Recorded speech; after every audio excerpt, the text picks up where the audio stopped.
Course is clear. I'm the father of 3 young ski racers, Freddy, Luca and Zack. Every single one of them wants to go right to the very top. My dream is to be the greatest skier of all time. Try to become the best and the best we can become.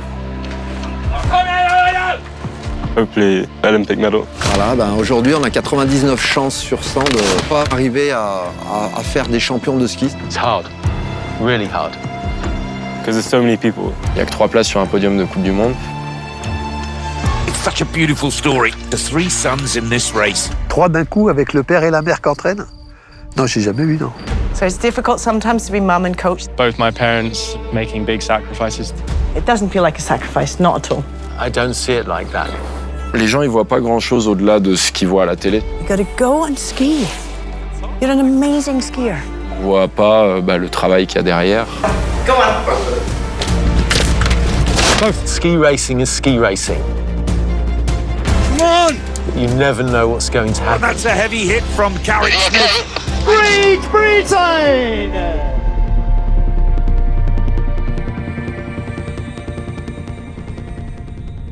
Got to be here somewhere. My favourite chopping knife, and I cannot find it. It's so sharp as well. Gone, disappeared. We have 5 vegetarians. We didn't actually start off being vegetarians ourselves. When the boys were quite young, they chose to become vegetarian, and then we followed shortly after that.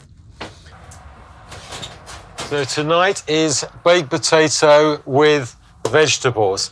We go through phases. We try to do the 80-20 rule.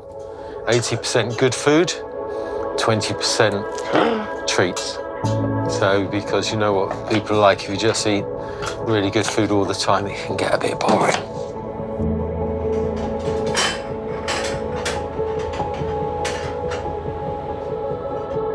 Bio potatoes. And some garlic bread. Yeah, each, remember, one step at a time. One step at a time. Build up, build up, build up, build up. You know, in 4 or 5 years' time, you won't remember these races. We're building towards the future. These races are, think of all these races as stepping stones towards a stepping stone towards the future. Yeah. Okay. Yeah. Sounds good. I'm just gonna grab some dinner. Okay. Okay. If I don't speak to you, good luck tomorrow. Yeah. Thank you. Good luck. Okay. Cheers. Bye. Bye. We never started the journey thinking that you 3 were going to be ski racers. Yeah. We never even discussed it. And we never even discussed the idea of you being ski racers. I never remember discussing it. Well, we've always said if you guys decided to do something else, we would fully back you. And we remember, how long ago, 3 or 4 years ago, we thought Freddy would possibly drift off and do something else too. No, it's a bit longer. It was, Freddy was going, you were 3 years ago. You were up to Paris, a fashion school. So at that time... No, we were trying to give him an option. He was up to Zealand. Yeah. Oh, yes. Yes. We won't talk about that. We remember...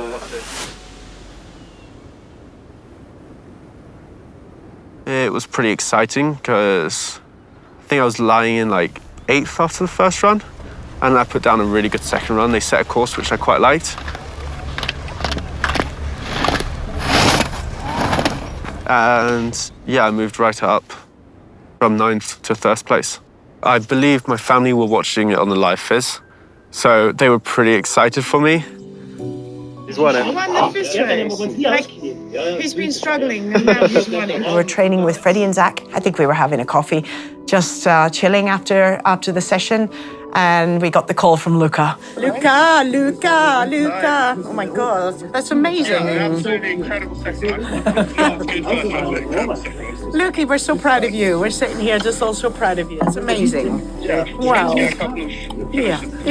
Yeah, it's really good to get a couple of finishes. It's brilliant, Luke. That was fantastic. And that was like a block for Luca to start to believe, okay, now I'm here. Now I've got that platform, I know I can take the next step. Well done, guys. Bye. See you back here. Bye. I'm the father of 3 young ski racers, Freddy, Luca and Zack, Carrick-Smith. We were living up in the resort of Teen, and that's where the boys were brought up. So more or less as soon as they could walk, they had skis on their feet. Today, we're going to free ski.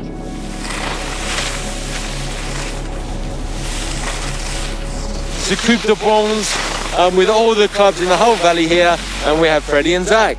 How do you feel you done? Quite good. No, not. What are you going to do for the second run? I'm going to win it. They have many dreams, I think, but if you were to ask them what their goal is, I think it would be probably Be the greatest skier of all time. Both brothers, I'd say, they have the same dream as me. Yeah, I think so. I think we've all got a similar path and a similar dream to try to become the best and the best we can become. Try my best and see what happens. Hopefully, Olympic medal.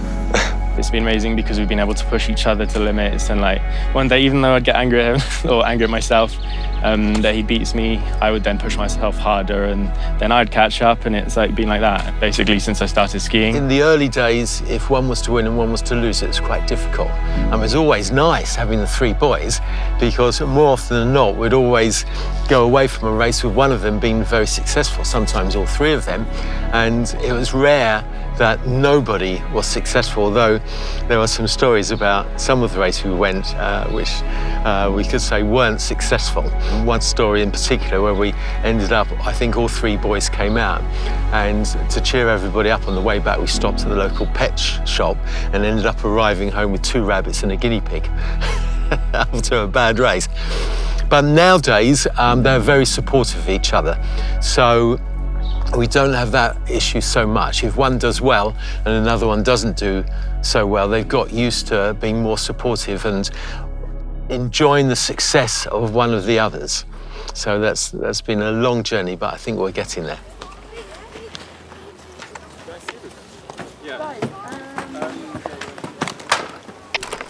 Zacky, are you on the top? Okay, I can see you waving. Good skiing, Zacky.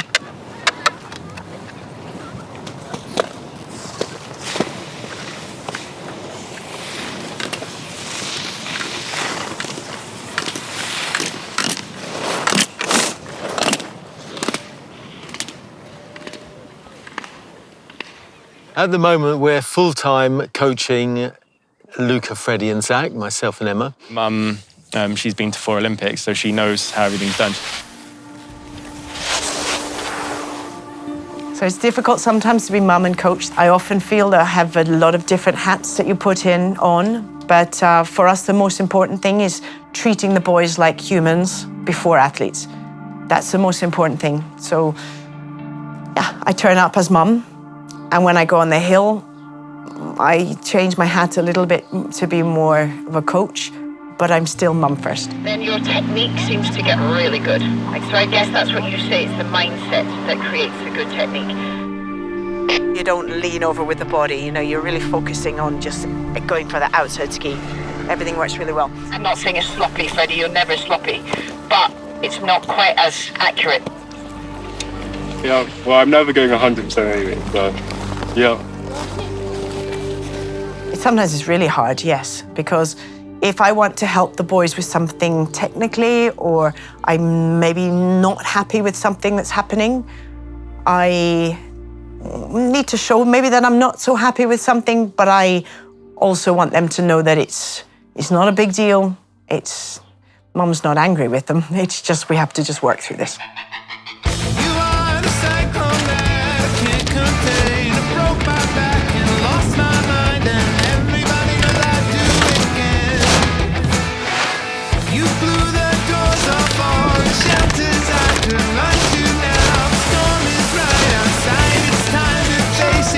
Down here you were so clean. Freddy on.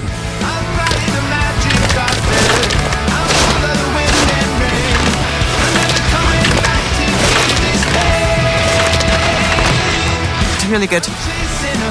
Course is clear.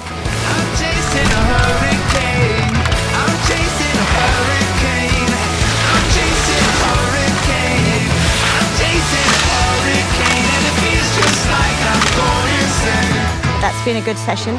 Really great skiing.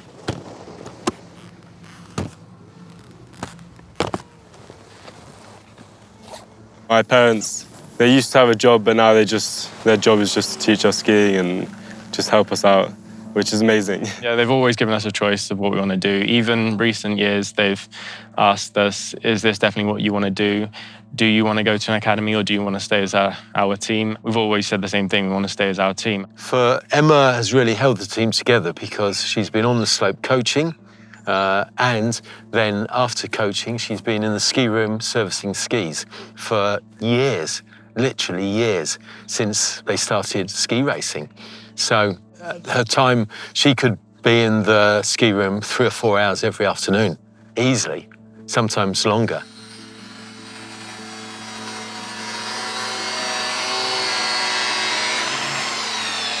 But, you know, tuning skis is one of those jobs. You got to do it every day. There's no shortcuts to it. If you don't do it, it's the athlete that suffers. So, yeah. The one thing it's bad for is your hands. They're always a mess. They're really bad. I'm gonna hide them. They're not very ladylike in the winter, for sure. But it's part of the job. So actually what I have to do now, I can feel that I'm not quite getting the angle I need, so maybe I need to take a little bit of the sidewall off. I know that they love what they do, so for us to be able to help them to become better and to maybe go as far as they can, that's also such a privilege. It's incredible to be able to be part of it. And it's just part of it. It's part of our lives. It's a huge part of our lives.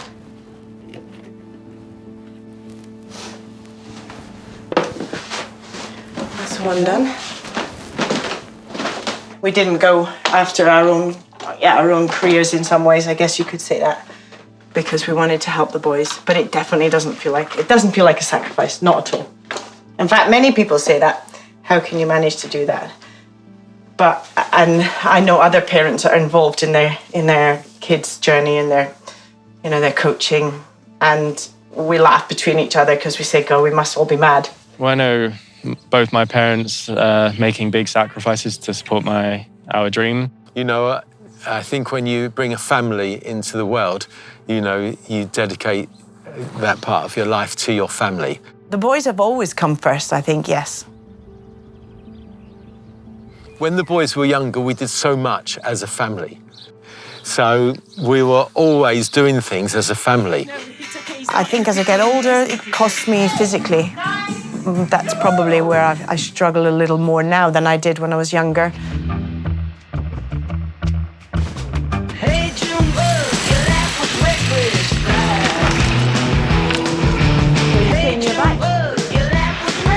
Get it?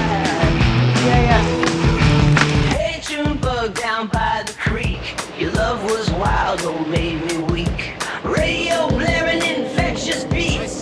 Gimme, gimme, gimme, this life so sweet. Fireflies under Tennessee skies. Rebel hearts beating in the summer nights. That was really good up here. That's very good, excellent. Course clear.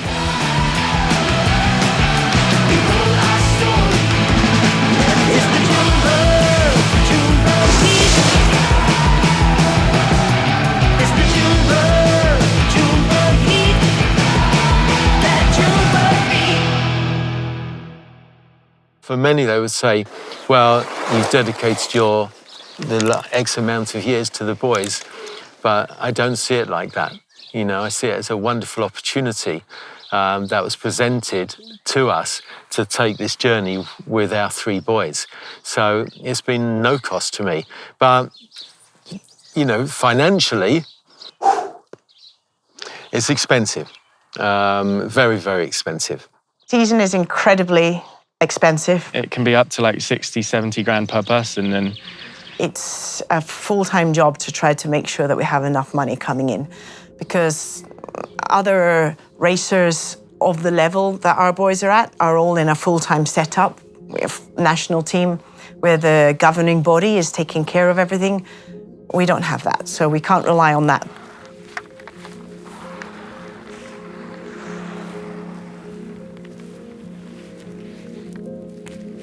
It's not easy, and you have to recognize that. every year we have to look at the following year and, okay, what support are we going to get? What can we do with the support we're going to get? What will our program look like? Where can we go? Where can we train? So each year we're nervous, but that's all part of the journey. Let's face it, if it was easy, then everybody would do it. Oui. My parents always ask if that's too much pressure on me. I don't really think I feel the financial pressure so much, but I think my parents really feel it. Phil, we're going to have to stay with the guys. There's loads of ice on the edges.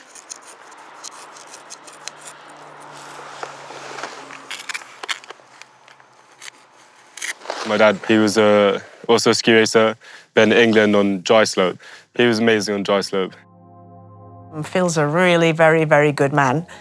He has a heart of gold and he would always help anybody. When he was younger, he used to get some ski racers who would call him and say, "Oh, I've not got enough money to fund my accommodation. Can I stay with you?"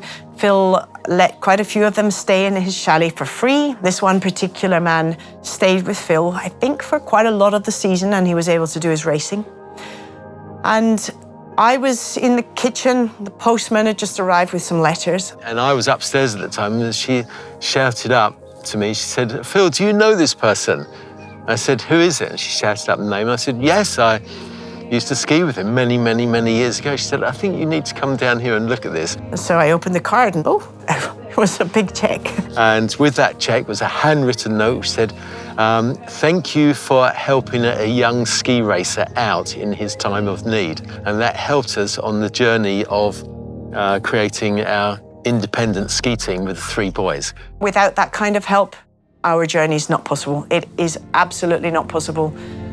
We have amazing people helping us, some with bigger amounts, some with smaller amounts. Somebody actually helped us with the incredible van that we have, and we've been so lucky. Maybe that's a lot to do with karma. La première fois que j'ai rencontré la famille Carrick-Smith, si mes souvenirs me font pas défaut, je pense que c'est Emma qui est venue à l'usine, suite au coup de téléphone de Pascal. Emma, elle cherchait des skis et moi je lui dis, tiens, si tu as besoin, moi je connais bien le responsable du service course club qui s'appelle Jean-Michel. Si tu veux, appelle-le, je te donne ses coordonnées. Elle m'a appelé, on s'est donné rendez-vous à l'usine. Et puis elle m'a exposé, en gros, elle m'a raconté son histoire avec ses 3 enfants et qu'elle cherchait du matériel performant pour les équiper. Puis on a passé un moment ensemble, on a dû boire le café, j'imagine. Et puis on a regardé de la meilleure façon pour Dynastar de les aider, de leur apporter une aide. We had good conversations about the boys moving on to Dynastar, and it started small and it just got bigger and bigger and bigger. We have to thank Jean-Michel for everything, really. Après, on ne peut pas rester indifférent quand il y a un projet comme ça, avec un investissement pareil des parents. Forcément, on ne pouvait que être intéressé par cette démarche. Do you want to use these, Zacky, or what do you want to do? Because you said that you felt they weren't quite right, so I'd like to test them.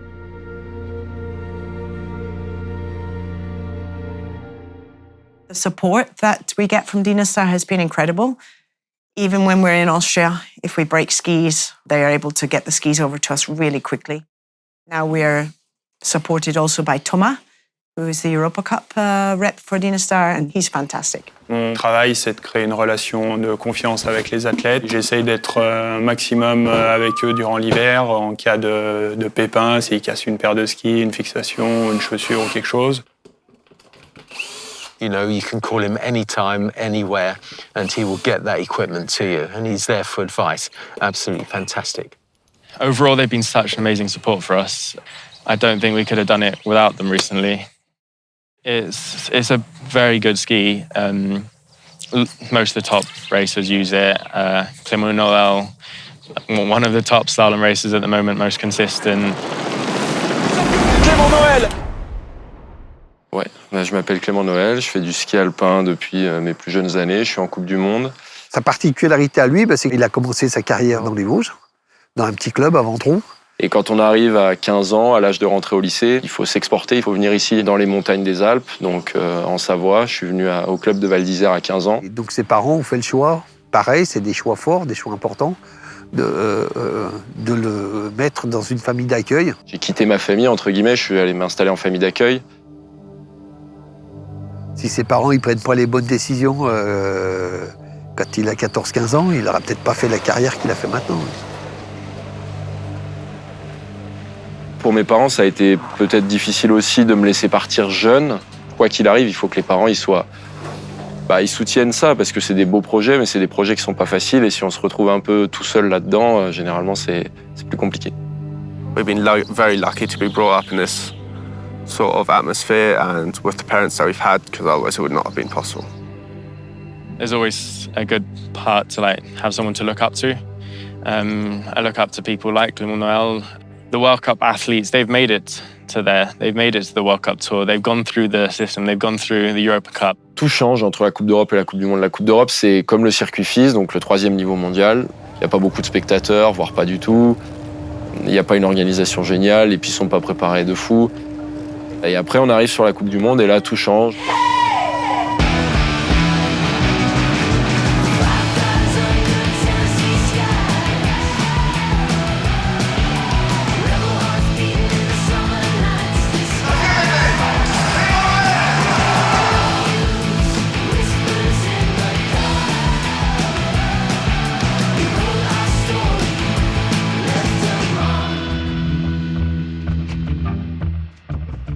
For the boys, it means an awful lot if they can start racing World Cup. I mean, that's been one of their big goals, I know, since they were very young. Yeah, it's pretty exciting. Traveling all around the world and competing against the best people in the world, pushing to the highest level you can. It's pretty exciting and can't wait to start it.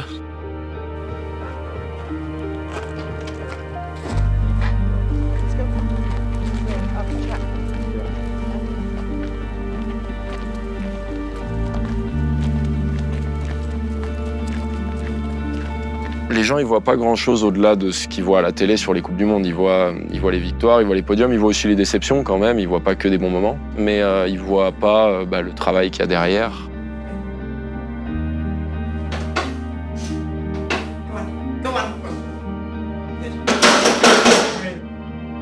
So skiing is a really demanding sport. There's not really any days off. You always have to be fitness training, you always have to be working hard. It's pretty difficult to reach top level in skiing because there's so many people. Il peut pas y avoir le même nombre de personnes en FIS à 15 ans et en Coupe du Monde à la fin sur les podiums. Il y a que 3 places sur un podium de Coupe du Monde quand on est 140 au départ d'une FIS.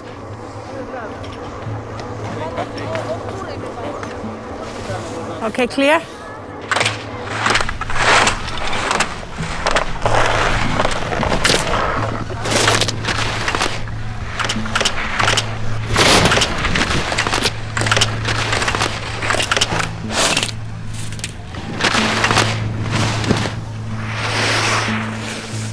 Luca, he puts a lot of pressure on himself, so I know he was nervous, and that's a big part of ski racing.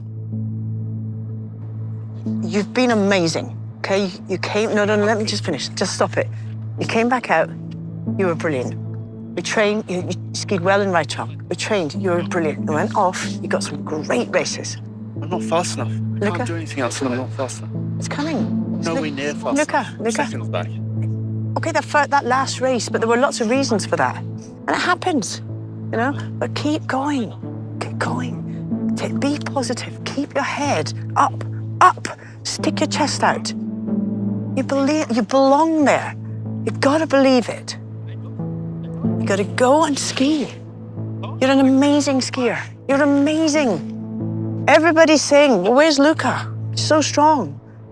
Where is he? What? You know, don't throw it away again. Just keep out that chest up.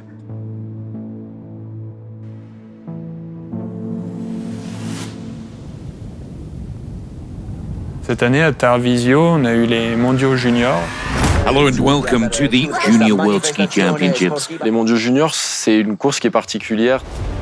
C'est vraiment la référence pour les jeunes. Vraiment la course à pas louper. Ah bah c'est un passage important, il faut être là. It's so important. Big competition, big event. The level is incredibly high. Everybody is there, all the best.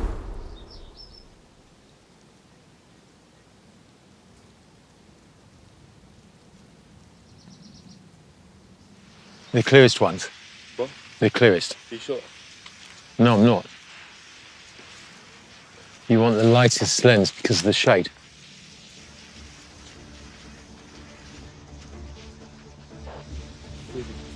Okay. Testing, testing, can you hear me? Yeah, got you. Okay, it's tight, tight. Wow. Okay, out. Okay, another one out. It's 2 out of 4, okay? So let me know when Freddy wants feedback. Yeah, we're here watching the YouTube channel as well. Phil's role is at the start to have a radio. I'm on the course, so any radio feedback, I radio up to Phil and he gives it to the boys. I can't see the final pitch, but apparently it keeps turning. And you just got to be switched on. Freddy had no problem because he just got the line up high enough, you know. It's absolutely important for us. Because all the athletes going down before you, you want to know what the course is like. So you need to know when to attack, when to ski faster. You also need to know when to hold back. Left. Both. Okay, both. Both. Right. You know, if a ski just came off, it would be a disaster.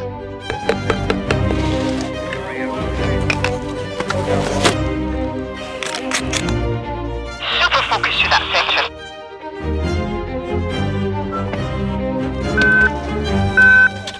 Zack Carrick-Smith, the twin brother to Freddy Carrick-Smith now.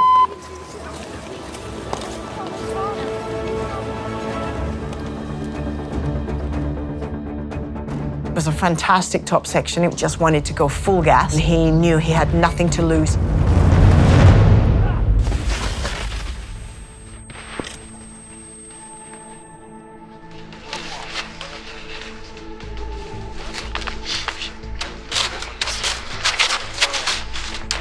Shit, he's hit the net.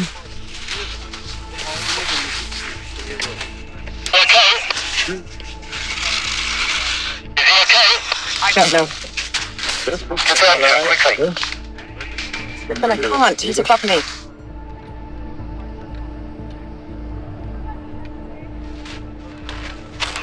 he moving? I think he's okay because I think he's okay.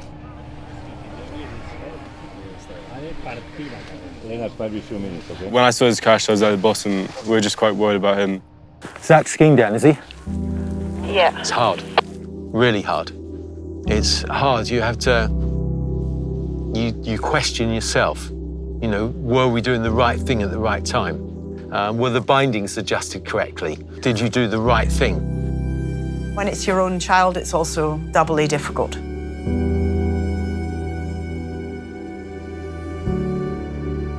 I'm a father first. So safety always comes first. Safety before everything, safety before result. I wanted to ski like that and I pushed it too hard and I crashed into the net. So it was all right, but obviously that day, my twin brother Freddy finished 7th or something, which is crazy. Freddy Carrick-Smith ahead here. Come on.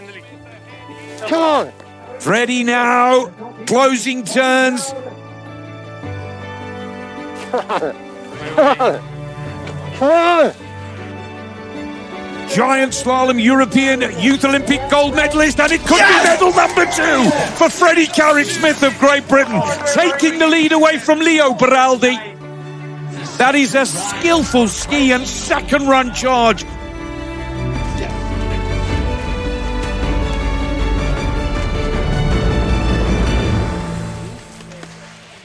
Fantastic.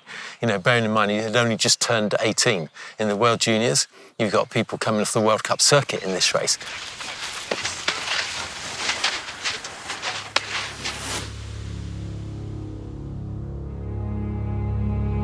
So second run, I was pretty nervous going into Stargate.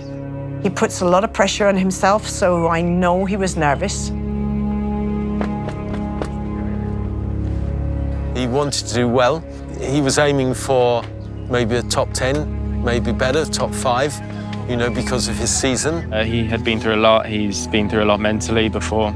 Ups and downs in a couple of injuries. He hurt his ankle a year or so before and couldn't ski for a while. And Luca struggles a lot with DNS and not finishing because of the way he skis.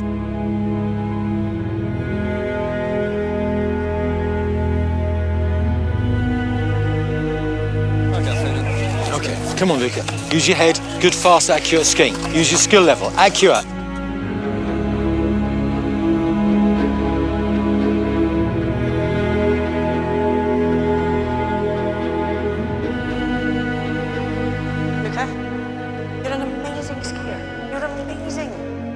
Everybody's saying, where's Luca?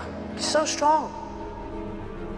The eldest of the three Carrick-Smith brothers needs to take the lead away from the Austrian and put the pressure on the three skiers to follow him.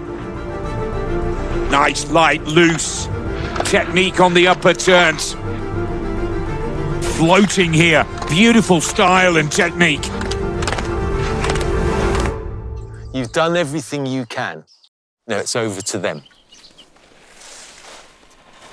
Luca just needs to stay forward as the snow changes, coming from sunlight to shade. The colder temperatures make it a little quicker in these closing turns. Luca Carrick-Smith pushed Great Britain into the gold medal position. A brilliant performance from the British racer. Luca Carrick-Smith goes top of the table. 1 minute 30:31, the total for the two runs. Skillful skiing on the soft snow. When the next skier came down and went behind Luca, we knew he was on the podium. This was fantastic to get a podium at the World Championships.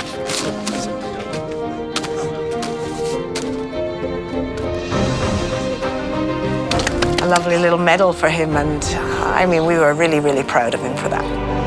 Well done. You did it. You did it. We did it.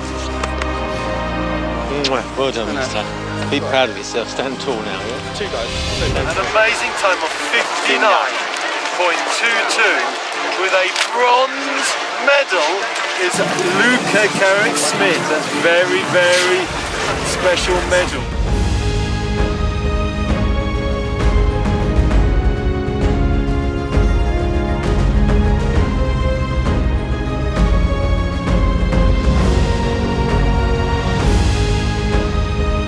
It was lovely to see Zack, who unfortunately had that incident, and was there cheering him on at the bottom. Freddy was there cheering him on.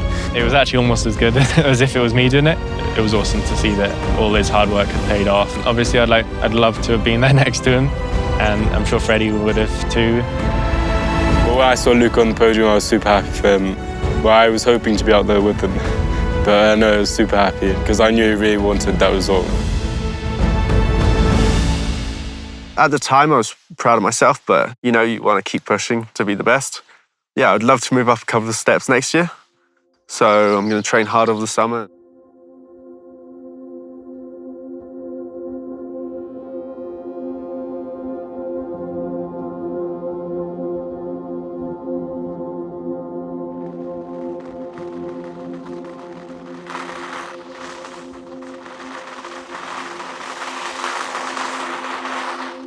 I've worked very hard with Phil to help them to get to where they've got, that's for sure. I mean, and I hope that they would say it would be difficult to get to where they've got without us. I don't think I could really be where I am without them. Without them, it wouldn't be possible. I don't think it'd be possible for me to go without them. No coach will know me like they do.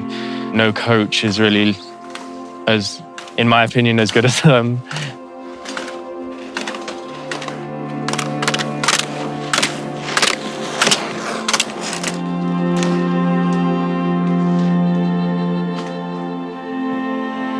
So there's one goal that we've had in our minds since we were young. I think it'd be awesome to have all three of us on a World Cup podium, 1, 2 and 3. It doesn't matter where we are. Des fois, on dit à des jeunes, arrête de rêver, mais d'un autre côté, si on veut arriver à quelque chose, il faut aussi croire en ses rêves. Hein. Le jour où le coureur, il est plus convaincu qu'il peut y arriver, je pense qu'il vaut mieux qu'il fasse autre chose, quoi. S'ils sont dans cette démarche, c'est qu'ils pensent qu'ils peuvent arriver au plus haut niveau. Donc oui, je le pense aussi.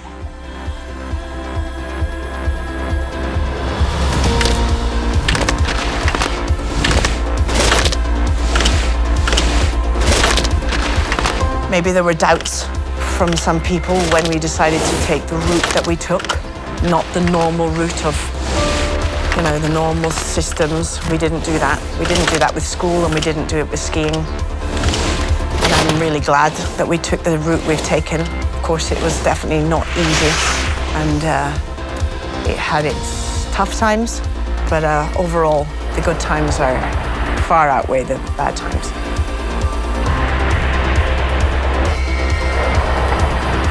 The journey mustn't be just to reach the end goal. The success is not the end goal, it's the journey itself. You know, when you go for a walk in the mountains, it's not about getting to the end goal. It's about taking in the scenery en route. You know, you enjoy the journey en route. So we're always interested in the journey itself. So if something should happen and it doesn't continue, we want to look back and say, yeah, we enjoyed it, it was worth it.